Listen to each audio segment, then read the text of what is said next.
Welcome to the Infinite Jungle, the podcast about the evolution of Ethereum. I'm your host, Christine Kim, VP of Research at Galaxy. And today on the show, we are going to be starting off with a quick update on the show content and schedule. I have some changes that I'm going to be making to this show that I want to let all of my listeners know about. And then we're going to be going into a summary, as per usual, of the latest Ethereum developer call, where developers resurfaced learnings from last week's Mainnet missing blocks incident. We talked about it on last week's show, and there has been some new information that has come out since that show. So we'll get into a little bit more about the Mainnet missing blocks incident. Before we get started with the show, here is a quick disclaimer.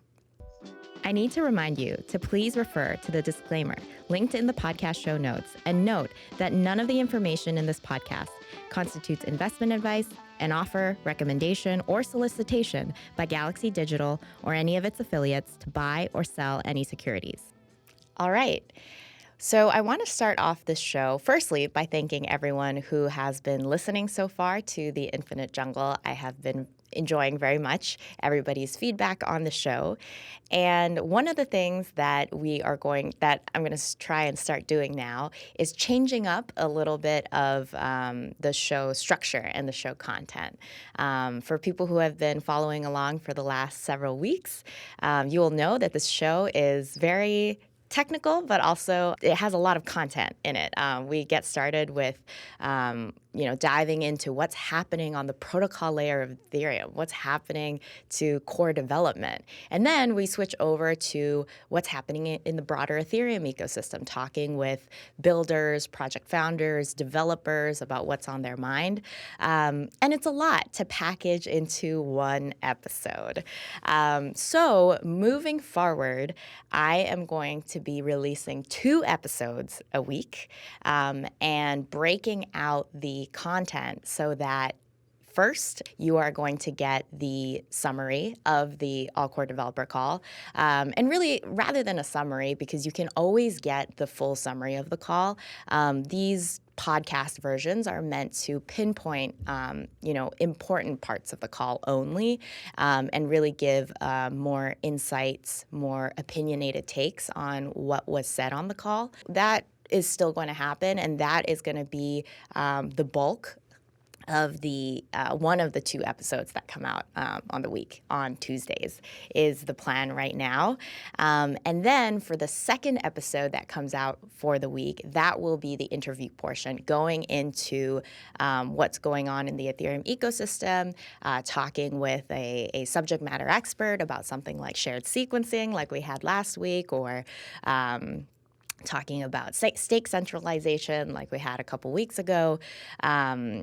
And the reason why we're doing this, and hopefully to people who are listening to this, it'll be a good update, is because sometimes it can be a lot to try and wrap your head around all that's going on Ethereum. And so by splitting out the episodes so that we have the protocol update first, and then the very next day, the interview, the ecosystem update, hopefully that'll make the content more digestible, and it gives you, the listener, a little bit more time to process the information and then move on. As this is something that I also want to highlight is part of the evolution of this show. Ethereum is constantly evolving and changing. Similarly to Ethereum, this show, The Infinite Jungle, will also continue to evolve and change. So this is one quick show update. Moving forward, starting from this week, you will get the Infinite Jungle all-core developer call update, and then you will get the Infinite Jungle interview ecosystem update on the very following day, on Wednesday. So moving forward, that will be the cadence. Let me know what you guys think about this change. I hope it makes the show a lot more fun to listen to. And for me personally, my attention span, it's very short. And so sometimes listening to podcasts that are even over over an hour long can be very difficult. And for me, trying to package in so much content into one episode, it makes me talk faster. It makes me not spend as much time as I want on certain topics. So having the room to be able to keep the episodes short for all of the listeners like me that have very short attention spans, keep them short. But also be able to have the time to really go in depth into the topics that I want to go into, and not have to rush through technical concepts that, deserve the time to fully and properly explain. So I'm excited about this change, and we're going to try it out right now because we're going to now talk about what developers talked about in the latest developer call. And I feel good because now I don't have to rush through this segment so that I can get to the interview segment. This entire episode will be about the developer call. And one of the main things around the developer call that was discussed, or that was the topic of the call, was on the Mainnet missing blocks incident. If you don't know what that is, go listen very quickly right now to the first 15 minutes of the prior episode. There has been some new information that has come out around what exactly happened and why there was a high number of missed blocks on Ethereum in recent weeks, I should say. One of the things that we had known about the missing blocks is that most of the missing blocks on Ethereum were coming from a particular relay. A relay, again, is a marketplace where these specialized actors called builders are able to create blocks containing Ethereum transactions, and these transactions have fees associated with it, but these transactions can also be ordered in particular ways so that the value that is able to be extracted from these transactions are a lot higher than if you had just ordered these transactions by the highest fee to lowest fee.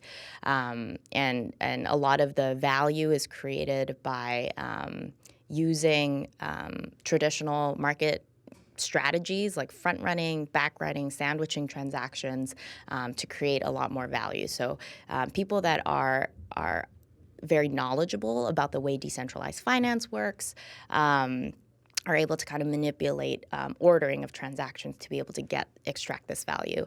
And these builders are these very highly specialized actors that do this. They simulate blocks, simulate different ways to package transactions into blocks so that the block has the highest amount of value possible, and they market these blocks on a relay. And the relay is that trusted entity between the block proposer, which is also called the validator on Ethereum, and that builder. And it appeared as though the blocks that one particular relay on Ethereum was sending out was the source of the missing blocks, of blocks that were not being proposed and submitted to the Ethereum network on time according to what validators were expecting. So that was the Bloxroute relay, and we knew that there was some kind of an issue there.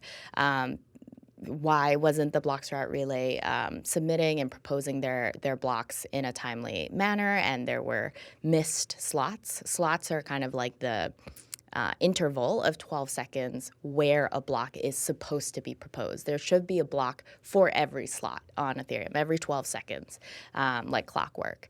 But of course, due to a variety of reasons, there are times when blocks aren't proposed during that window and they go missed. And there was quite a high number of missed blocks. Missed slots, rather. And again, the reason why, it appeared that the reason why was primarily something to do with the Bloxroute relay. There weren't a lot of details about what exactly was wrong with the Bloxroute relay, if anything.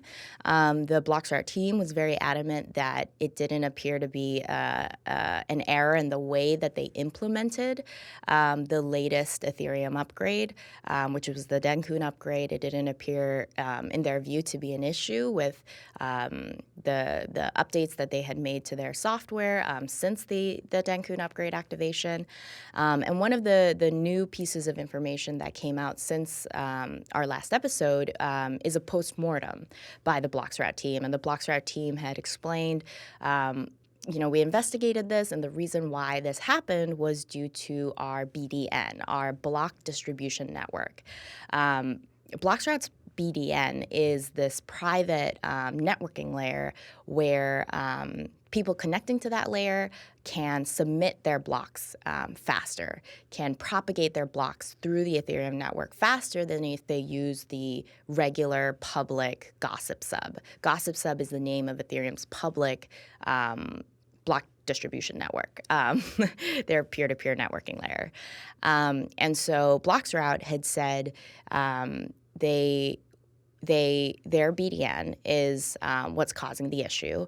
Their BDN is not, propagating blocks in the way that they had expected because of an unexpected interaction between the BDN and the Lighthouse client.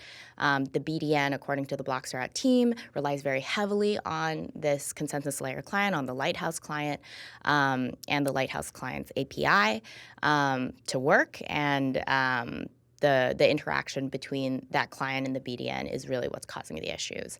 And it did kind of seem like the Bloxroute team was indicating that the real issue is not really with their software, but the Lighthouse client software, and that did ruffle some feathers. After the postmortem was released, the Lighthouse team responded and said, the way that your BDN is using the API is not the way that the API is supposed to be used, or the way that we had scoped it out to be used. And further, the Lighthouse team had indicated that there were some issues with communication between Lighthouse and the Bloxroute team when the mainnet missing blocks incident was happening, delays in trying to get logs of what was really going on, concerns about the way the BDN is even just relying on a single client like Lighthouse rather than relying on more like a diversity of clients. Just the fact at all that, the BDN is kind of like a private networking layer that when really, developers and client teams on Ethereum want people to be using open source public software like the Gossip Sub. So there was a bit of a disagreement and a back and forth, I think, after the Bloxroute postmortem came out, indicating that the real issue is between their BDN and the Lighthouse client. But that disagreement was, I would say, fairly quickly resolved. The Bloxroute team, in response to the Lighthouse team's response, had said publicly on Twitter, we recognize that there should have been a lot more testing between that interaction of the BDN and the Lighthouse client API. The incident was happening right before the long weekend, the Easter weekend, where lots of people go on vacation, which is also why there may have been like a delayed response between figuring out what was really going on. And really the kind of resolution to all of this was an agreement to work more closely together, the Bloxroute and the Lighthouse client team, do more testing with these interactions moving forward. And this was also echoed in the latest developer call. But developers in the latest developer call, Terrence and Alex Stokes was saying how, the biggest kind of takeaway and reiterating steps forward is to make sure that these interactions are caught in testing. So before the Denkun upgrade goes live on Mainnet, to have the Bloxroute BDN, a version of it running on a testnet and checking all these interactions. Also to make sure that communication between client teams and various service providers on Ethereum in the Ethereum ecosystem that are building software that, of course, the Ethereum the core developers, protocol developers are not vetting, to know that, as the Ethereum ecosystem grows, these are stakeholders that need to be engaged with, that need to be reached out to, and that need to that there needs to be more communication with and just closer cooperation with. So all's well that ends well. Bloxroute and the Lighthouse team, handshake emoji. They are, it appears, on good terms and have agreed to kind of move forward in a really positive way. Just increased cooperation to make sure that that a similar incident doesn't happen again. So yeah, that's really the wrap up. And I really think that was kind of the best way to resolve things, the best way that this incident could have been resolved. It's true that as the infinite jungle of Ethereum becomes more complex, there are interactions with the Ethereum protocol that developers are not going to be able to foresee. They're not going to be able to foresee all of the ways in which a certain endpoint of their API will be used for purposes and reasons that are outside of their scope, unless there's more communication, unless there's greater transparency, unless there are, incidents like these to kind of make developers more aware. And the MEV ecosystem, again, about like MEV, maximal extractable value, like creating the most valuable blocks. This is a very lucrative activity on Ethereum. And it's I would say, one of the most important topics and areas of evolution in Ethereum that will continue to impact significantly the protocol development of Ethereum. So as Ethereum developers are testing changes to the protocol layer, the secondary impacts to the MEV ecosystem, to MEV stakeholders like relay operators and builders is top of mind and priority. So that was just like reinforced and stressed again through this incident. And I think that was, one of the main takeaways that both MEV players and Ethereum core developers alike took away. And so, yes. Woohoo, yay for cooperation and increased communication. So that's the mainnet missing blocks incident, some of the new information and the resolution that finally came out. One of the other kind of major topics on the call, I'm so happy that I have time to talk about all of this. Now, I feel less kind of rushed through this segment of the show. But one of the other things that developers had talked about on the latest call is getting started with the next upgrade. Dencun happened 22 days ago, and developers on this latest call said, okay, now it's time to start building the next upgrade. So as I've said many times on the show, Ethereum, because it has two layers, the execution layer and the consensus layer, upgrades on Ethereum are activated twice at the same time, simultaneously. So the merge upgrade was a code change that impacted the execution layer of Ethereum and the beacon chain. The beacon chain is Ethereum's consensus layer, and it basically tied and merged those two networks together. The Shanghai upgrade primarily impacted the consensus layer, enabling staked ETH withdrawals, but it also impacted the execution layer. Dencun impacted both, and these upgrades on both networks happened simultaneously at the same time. The consensus layer upgrade that is going to be happening on Ethereum is called Electra, and the execution layer upgrade name is called Prague. And so the combined upgrade name for the next immediate Ethereum upgrade that developers are really aiming to try and do by the end of this year, at some point before the end of 2024, but most likely it'll happen in 2025, in my opinion. The combined upgrade name is Pectra. And yesterday, the call was primarily focused on the Electra upgrade, on the consensus layer side. What code changes are really going into the consensus layer? And developers agreed it'll be, for now, 4 initial code changes. On the execution layer side, those 4 code changes do require some changes to the execution layer. So execution layer client teams for the Prague upgrade are going to be working on the same 4 code changes, in addition to one more EIP, one more Ethereum improvement proposal that really only impacts the execution layer. But talking just specifically about the consensus layer side, because that was the latest call, and next week there's going to be a call that's more focused on the execution layer side upgrades, so we can talk about execution layer side code changes next week. But this week, for this consensus layer upgrade Electra, developers agreed to start off with 4 code changes. The first being allowing the validator deposits. So when a validator needs 32 ETH in order to be a validator, and they deposit that amount onto the execution layer. And there's this process in which the amount deposited on the execution layer gets understood and validated on the consensus layer. So it's a bit of a more drawn out process than it needs to be. It's a bit of a drawn out process, I guess, between having that activity on the execution layer and then having the consensus layer verify and validate the deposit activity and verify the smart contract address where all those deposits are going to, and verify all the activity that's happening there. So this code change, EIP 6110, moves all of that validation and the bulk of the deposit process for validators to the execution layer. So it all happens on the execution layer, and it doesn't require additional voting or additional kind of activity from the consensus layer. So it's a little bit of a cleanup code change, I would say, that further optimizes the execution layer and consensus layer processes for initiating and creating validators on chain.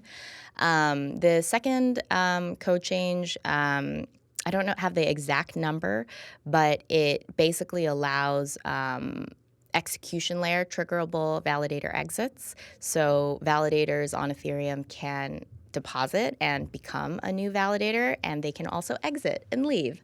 And usually the exit process requires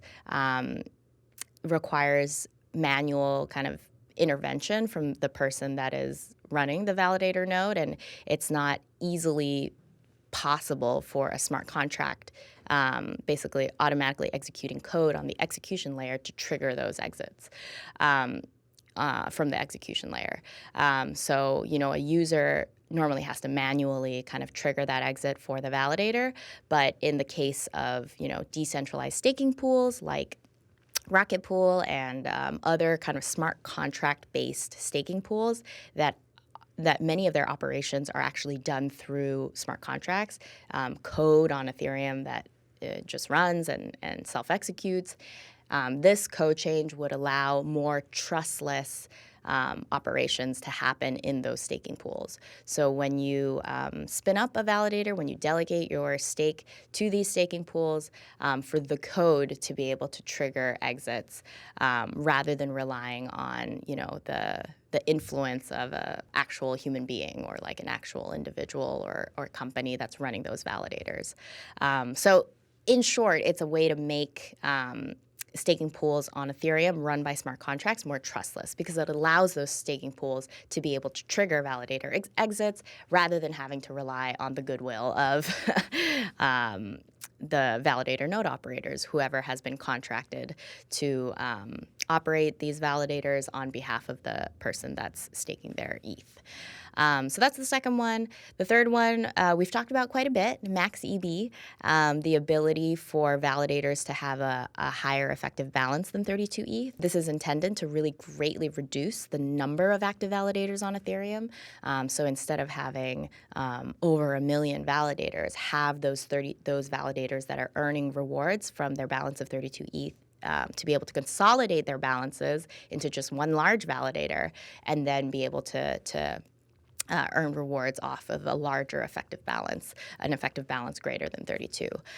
There's some very interesting open questions, design questions about how to implement max EB that relates to possibly creating, customized partial withdrawal ceilings, that relates to whether or not these behaviors, like the consolidation of validators, should be triggerable from the execution layer or be a beacon chain operation, a consensus layer operation requiring more manual intervention. There's quite a few, there's some big discussions happening on how max EB should be implemented, and max EB is one of the biggest changes that I think will impact the staking operations that is going into Electra. So developers are going to have a breakout meeting to discuss the design of max EB, and I would highly encourage anybody who's listening who does operate validators or is participating in a staking pool, to follow up and to keep an eye out for how the design of MaxEP evolves. This is a pretty major change that's coming to staking operations. And then last but not least, the fourth code change going in is about basically being able to package attestations into blocks a lot more tightly. Attestations are just votes on whether or not blocks on Ethereum are valid, and all validators are required to participate in these voting rounds. And the ability to be able to package more attestations into a block is kind of an optimization for the network that makes the network more performant, more efficient. Again, so yeah, a few code changes I think that are more related to cleanup, to minor enhancements, improvements to the network, and then a few others that I think are going to have larger impacts on staking pools and staking operations. So those are the four that are going to be going into Electra that developers are building out, trying to implement, and developers may include other code changes into the upgrade as they go. But at the very least, developers have said, look, these are the four that we're going to start with. And hopefully they'll have, the complete code specifications for Electra. They're aiming to have that finished and ready to go by the end of this month. And if they have those specifications kind of solidified by the end of this month, then they can also use those specifications to create a testnet, a Devnet, a developer-focused test network, to try out, test out those specifications and start working out the bugs. So things are moving fast. Already we're well underway for the Electra upgrade. It's quite surprising and kind of amazing how fine-tuned I think the upgrade mechanism, like the upgrade process, is becoming for Ethereum. It's like one upgrade done, like just immediately move on to the next one. Those were I think the two main things, some things to keep looking out for, and especially for next week's call, we're going to dive into probably a little bit more of the execution layer side of the upgrade, what's going into Prague, and what are the list of EIPs that we're starting off with there. So that's something to look forward to. It's weird because now this is the end of the episode. It was a lot of information, actually. So I hope this gives people time to digest this information, all I've talked about today. Stay tuned for another episode of Infinite Jungle coming out tomorrow that will focus a little bit more on things happening in the Ethereum ecosystem. This week, I'm going to be talking with ETH Stakers Nixo. She's been on the show before, and we love having her to talk about staking ecosystem developments. But anyways, I hope you enjoyed the show today, and I will talk to you all again tomorrow. Thanks, guys.